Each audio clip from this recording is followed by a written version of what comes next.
Урматтуу менин каналымдын катталуучулары, кутман күнүңүздөр менен. Кече күнү сиздер менен омуртка грыжасы боюнча сүйлөшкөнбүз. Бүгүн биз сиздер менен баш оору боюнча сүйлөшөбүз. Врачтардын тили менен айтканда мигрен боюнча сүйлөшөбүз. Баш оору.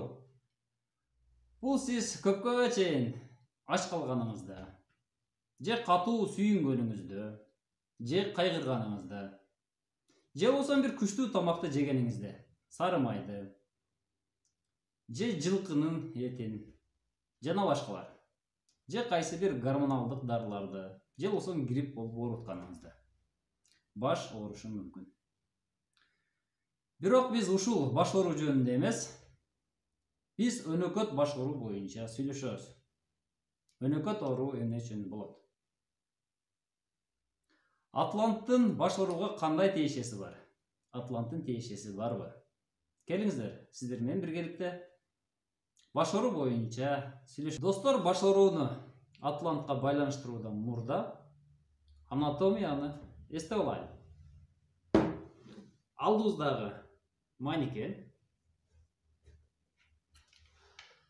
адамдын баш мээсин 70%-ын кан менен артериялык негизги кан тамыр камсыз кылат.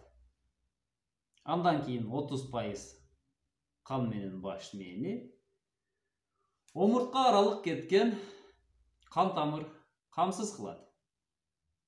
Сизде 30-40 жашка чейин сизде баш оору жок эле. 40 жаштан кийин сизде өнөкөт баш оору пайда болду. Өткөнкү видеодо атлант жылып кетиши мүмкүн дедик. Бул травмадан уламжылат. Эгер бул омуртка тутумунун модели деп эсептесек, анда омуртка тутум жылып кетиши мүмкүн экен. Себеби бул дискте эмес, бул булчуңдар кармап турат. Эгер бул мындай жылып кете турган болсо, анда бул кан тамырды кыса баштайт. Бул жөн гана механика. Жылып кетти, кысып калды. Мурда жаш убагыңызда кан суюк болуп, башка кан эркин жетип турган.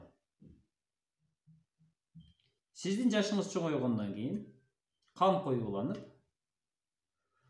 жогору башка чыгып аткан кан башка жетпей атат. Демек, сиздин башыңыз кан менен камсыз болбой атат. Сизде башта алсыздык бар, уйкусуроо бар, дайыма чарчоо бар. Эгерде сиздин кан тамыр ылдыйга бараткан кан тамырдан кысылса, анда ылдыйдан чыккан кан тамыр кан көп келди, ылдыйга кан аз түшө баштады. Бул адамдын башындагы кан басымынын жогорулашына алып келди. Баштагы кандын давлениясы бийик, жогору болуп кетти. Себеби ылдыйга бараткан жерден кан тамыр кысылып калды.